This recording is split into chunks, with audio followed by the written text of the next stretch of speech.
They say love conquers all, but what if love comes with a price so high it bleeds a man dry? Adekunle thought he was ready to marry Funke, but the least her family gave him was a trap woven from bitterness and pride, a test that demanded not just his money, but his very soul. What happens when a bride price becomes a weapon and the cost of love threatens to destroy the future it was meant to build? Adekunle stepped off the downfall at his bus stop just as the sun dipped behind the skyline. He adjusted the brown envelope under his arm and weaved through the evening crowd. Traders packing up their stalls, roasted plantain sellers fanning the coals, bus conductors shouting for the last passengers. The envelope was warm against his palm, not from the heat, but from how long he had been clutching it. At his street corner, the generator noise grew louder. Children chased each other between parked cars. Adekunle nodded at the vulcanizer, waved briefly to Mama Ibeji, who was sorting tomatoes in front of her shop, and climbed the narrow stairs to his one-room apartment. Inside, the air was stuffy. He dropped his bag, locked the door, and sat on the edge of his bed. For a moment, he stared at the brown envelope lying on his lap. He had imagined this day, the day he would see Funke's marriage list, but he had not imagined it would make his chest feel this tight. He tore it open. The first item made him nod. Goats, cows, bags of rice, 40 tubers of yam. These were familiar demands. Then came kegs of palm oil, 2 gold wristwatches, a suit for her father, boxes of lace for her mother, several crates of malt, gallons of vegetable oil, cartons of bottled water, bags of salt, sugar, and gari. He paused, flipped the paper over, and saw there was more. Turkeys, chickens, 2 sewing machines, a standing fan, brand new mattresses, fabric for the uncles, shoes for the aunties, even items for the family's special guests, unspecified but clearly expensive. Adekunle rubbed his forehead. He read through the list again, slower this time, making mental notes. The cow alone would swallow 2 months of his printing press salary. The gold wristwatches could eat the savings he had kept for rent. The sewing machines, he didn't even know where to get those at a fair price.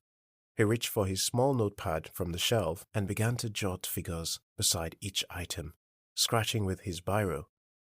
Halfway through, he stopped. The sum was already bigger than his entire savings, and he wasn't even done calculating. He stood, went to the corner of the room, and dragged out the small metal box under his bed. He unlocked it and began counting the money inside. Bundles of naira wrapped with rubber bands, the product of months of working double shifts. When he finished, he shook his head. Not enough. He opened his wardrobe, eyeing the few valuable things he owned: his well-kept motorcycle helmet, a pair of polished shoes, a wristwatch his father had left him, still in its box. His mind went to the motorcycle itself, parked outside under the shed. If he sold it, it would help, but it also meant losing his fastest way to work. He sat back down, list in hand. He scanned it again, this time thinking of who he could call for loans. She might help a little. His cousin in Ibadan might send something small, but even with all of that, the figures in his hand refused to match the demands on the paper. The room grew darker as NEPA struck. Adekunle lit a small rechargeable lamp and placed it on the table. He smoothed out the list on the wooden surface, flattening the creases with both palms. He wasn't sure why, but he read it again from top to bottom. When he finished, he folded it neatly, slid it back into the envelope, and placed it under his pillow. He lay down, but kept turning from side to side. The sounds from the street below, laughter, radios, the distant hum of a generator, all faded behind the steady ticking of his clock. At midnight, he was still awake. He sat up, reached under the pillow, and pulled out the envelope again. For the 4th time that night, he opened it and read the list, running his finger down the lines as if touching the words might make them less real. It didn't. By the time the first rooster crowed, Adekunle was still on the bed, eyes open, the list spread beside him like a silent challenge. By late morning, Adekunle was still sitting at his small table, list in front of him, notepad beside it. He had been going over the figures again, changing numbers, crossing them out, writing them back. Nothing was adding up. A knock on the door broke his focus. Before he could answer, Sheyi pushed the door open and walked in, a cup of roasted corn in one hand, a sachet of pure water in the other. "Oh boy," Sheyi said, shutting the door with his foot. "Where the list you go collect yesterday?" Adekunle didn't speak. He just slid the folded paper across the table. Sheyi took a bite of his corn, leaned over the table, and unfolded the list. His chewing slowed. His eyes moved faster, down the page, then stopped. He whistled low. "Kai, this no be bride price, na blood price. Which kind wahala be this? They won't turn you to refugee before wedding?" Adekunle managed a tired smile. "They want to see if I can be man enough to marry their daughter." "Man enough?" Sheyi barked out loud, shook his head. "Man no dey carry this kind load without breaking back.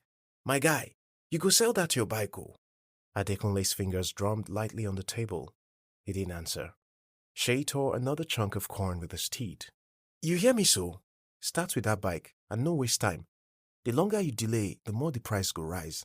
You know markets." That evening, Adekunle wheeled his motorcycle out from under the shed. He dusted it down, checking the tires, the engine, the mirrors. He stood for a moment with both hands on the seat, staring at it. Then he kicked it to life and rode to the dealer's shop. 2 hours later, he returned on foot, an envelope of cash in his pocket. The next day, he opened his wardrobe.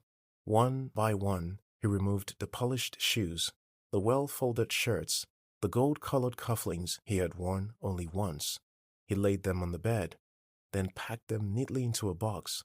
He took the box to a second-hand shop 3 streets away. The shop owner picked through the items, nodding at some, tossing others aside. The negotiation was quick, brutal, and ended with Adekunle living with less money than he had hoped for. By midweek, he had taken his late father's wristwatch to the pawn shop. The man behind the counter examined it with a magnifying glass, then counted a small pile of notes. Adekunle took the money without argument. Every night, he counted what he had gathered so far.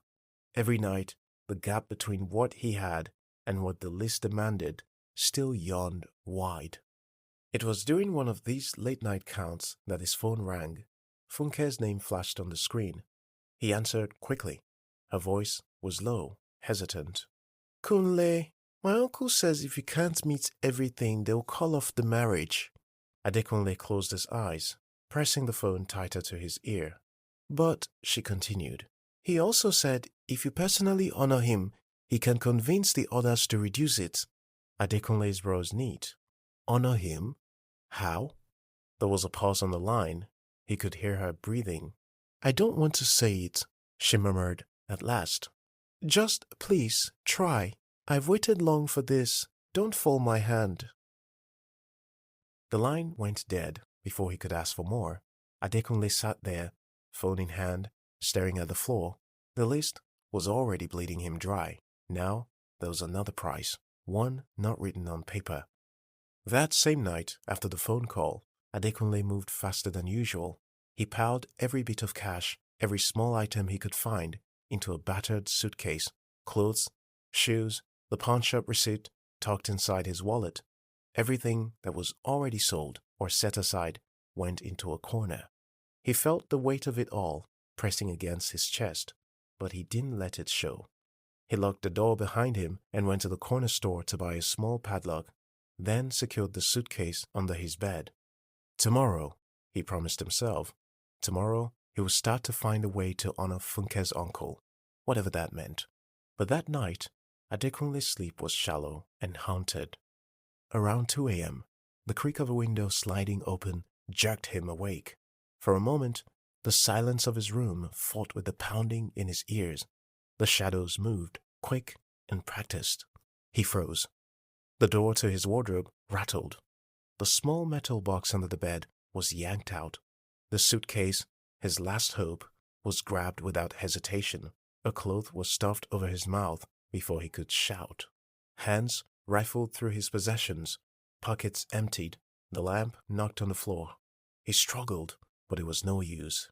The thief was swift, methodical, taking everything Adekunle had painstakingly gathered, cash bundles, receipts, even the small items already sold but kept for records.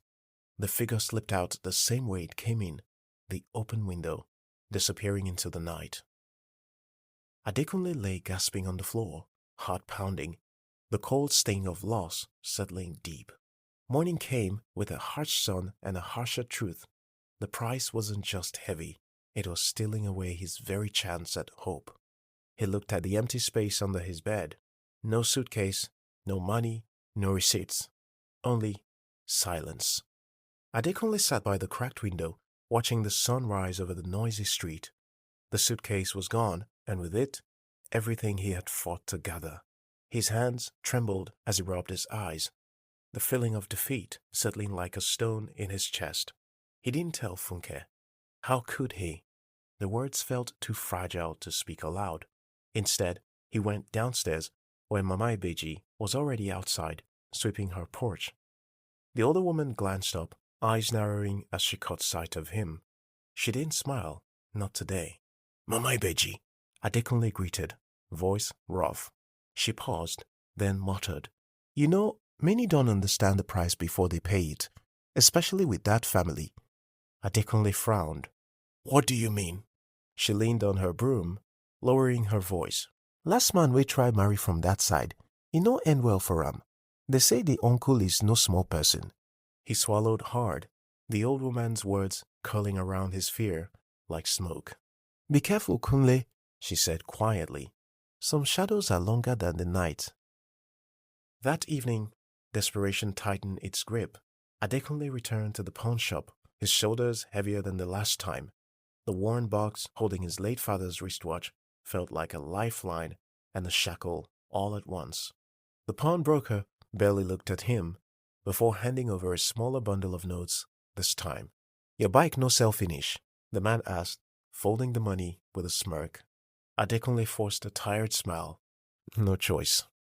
Back in his room, he counted the money. Less than before, his eyes were hollow. The deepening lines on his face told stories his lips refused to speak. The blood price was bleeding him dry, body and soul. He picked up the list again, smoothing the creases somewhere between hope and despair. The shadow of Funke's uncle stretched over his future.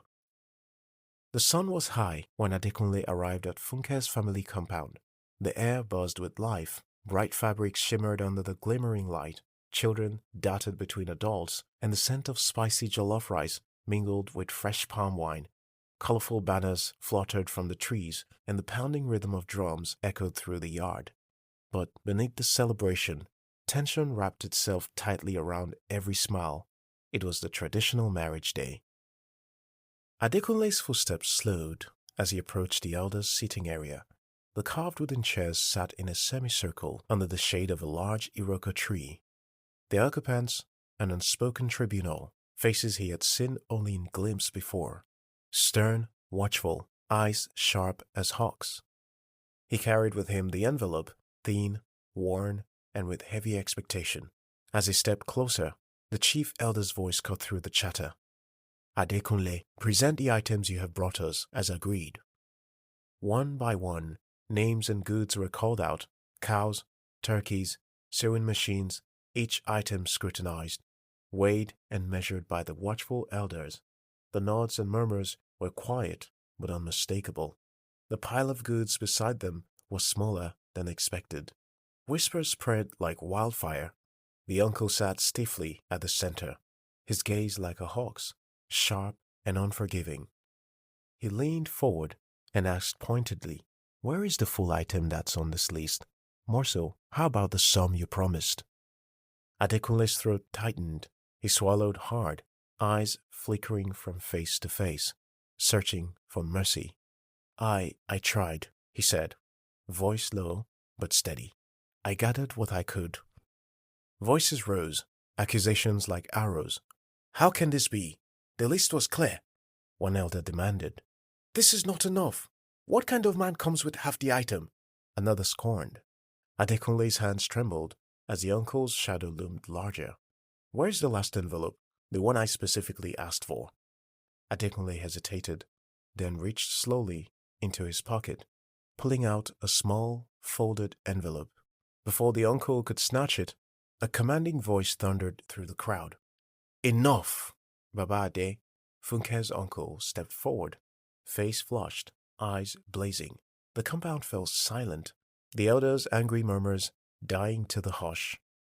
This price was never meant to break a man.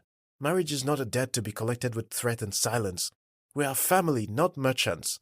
Baba Ade's voice was heavy with years of unspoken regret. Funke's father had his face hardened, but the room shifted.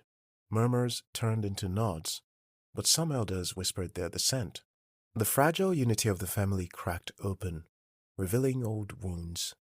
Adekunle stood, caught between relief and dread, knowing this gathering had just begun to reveal the true cost, not only of the bride price, but of the shadows behind it.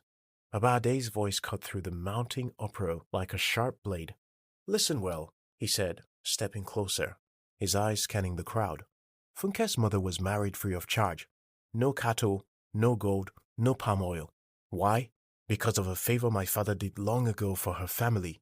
A debt of kindness, not coins. The murmurs swelled into whispers, and then words. Some elders exchanged uneasy glances. Then why? Baba Ade continued, voice rising with conviction. Do we now want to milk this young man dry as if he's a stranger? As if he owes more than respect and love? The compound's noise grew louder, half nodding, half shaking heads. The uncle's face darkened, eyes narrowing, but he said nothing. Before the tension could break, Funke's mother stepped forward. Her face was calm, but resolute. I have been watching this young man, she said, voice steady, yet soft enough to draw every ear. I have seen how much Adekunle has struggled to meet the demands on this list. Not once did he falter in responsibility. That alone shows he's man enough, responsible enough. Should that not be enough to satisfy us? Her words hovered, a hopeful breath in the storm. But the auntie shook her head sharply, stepping into the circle. Do you mean you want to release Funke free of charge? How can you do that when Funke is a graduate? We spent years training her, sending her to school, nurturing her into a woman ready for marriage. Do you expect we give her away as if she's charity? Voices erupted again, some backing the aunt, others standing by the mother's side. The others looked at one another, the cracks in their unity widening, the old grudges and expectations peeling back. Adekunle watched, heart heavy, as the family fought over what it meant to honor tradition, respect a man's effort, and value a woman's worth. Somewhere in the middle, the price hung silently, an invisible weight shaping their every word. The others' arguments swelled, voices overlapping like a restless river. Then, Baba Ade's eyes locked on Adekunle's, sharp and unyielding. There is more to this price than you know, he said, voice low but fierce. This is not just tradition. It is a revenge, a wound from the past, buried deep in the pride of two families. The compound fell into an uneasy silence. All eyes turned to Funke's father as he cleared his throat to command attention. He took a slow breath. Adekunle, years ago, your father, may his soul rest in peace, crossed me. A business deal gone sour. He refused to pay me back part of the money I invested into the business. He convinced me to invest and I put my whole life financial savings into it and it crashed. He refused to compensate me even half of the money. Since then, I have watched and waited. This price, this endless demand, is my revenge. Gasps rippled through the crowd. Adekunle's heart clenched, his mind racing through memories of his father, a quiet, honest man who never spoke of grudges. Funke's mother stepped forward again, tears glistening in her eyes, but her voice steady. This is no culture, she said firmly. This is poison wrapped in tradition. It is a shame to use marriage as a weapon of bitterness. The uncle's face twitched, a flash of anger breaking through his calm mask. The compound buzzed with anger, whispers of injustice and old wounds resurfacing.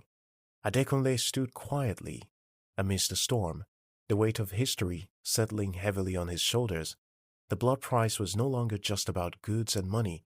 It was a reckoning with a past neither family had dared fully face. As the words hung heavy in the air, Funke's face crumpled. The shame, the feeling of family disgrace, pressed down on her like a physical force. She turned abruptly, tears spilling freely down her cheeks, and fled toward the back of the compound. Funke, Adekunle called her, rising swiftly. He caught her by the arm before she could run behind the houses. Her body shook with sobs, her head bowed low as if trying to hide from the world's judgment. He held her gently, his voice soft but steady. Funke, look at me. She hesitated, then lifted her tear-streaked eyes to his. I know this is hard. I know the shame feels like it will swallow you, he said, brushing a stray lock of hair from her face. But none of this changes how I feel. None of it. His gaze was steady, full of quiet conviction. I love you. I will marry you. No matter the price, no matter the past, we'll face it together. She clung to him, the tremors in her body slowly easing. In that moment, beneath the weight of tradition and bitterness, the feeling of hope washed over her, a promise that love might just be stronger than the blood price. While Adekunle held Funke gently, the murmurs of the elders swelled again, their voices weaving through the compound like a rising tide, the weight of years pressed on every word exchanged beneath the iroko tree. One elder shook his head slowly. These grudges and old debts, they poison the family, but we must honor tradition. That is how peace holds. Another centered.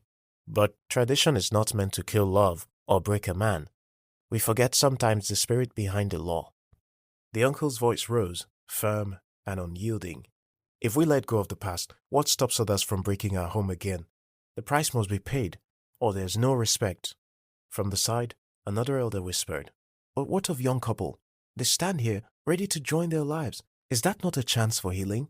The conversation grew heated, the elders' faces hardening with pride and worry.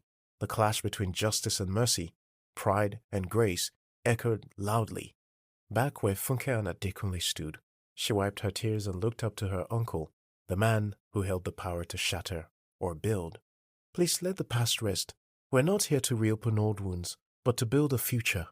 I promise to honor Funke, to love and protect her with all I have. Funke's hand found his, squeezing tightly. We only want to start a life together, not fight a war. A hush fell. The compound held its breath. In that moment, the battle was no longer just about bride price, tradition, or grudges. It was about grace, mercy, and the fragile hope that love could rewrite even the darkest stories. For a long moment, silence ruled the compound. The elders' stern faces softened, the sharp edges of bitterness blurring into something quieter, something hopeful. Baba Ade sighed deeply, the weight of years heavy in his gaze. He looked at Adekunle and Funke, two young hearts caught in the storm of old wounds and new dreams. Maybe the price we ask is not measured in goods or gold, but in the grace we show one another.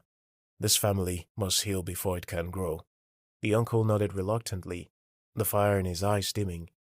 We will not forget the past, he said, but we will not let it destroy our future. Mama Ibeji stepped forward, her voice steady as ever. Let this day be remembered, not for the price paid, but for the love that refused to be crushed by tradition. The crowd shifted, the tension easing as smiles flickered like dawn breaking through night. Adekunle breathed out, his heart lighter than it had been in weeks.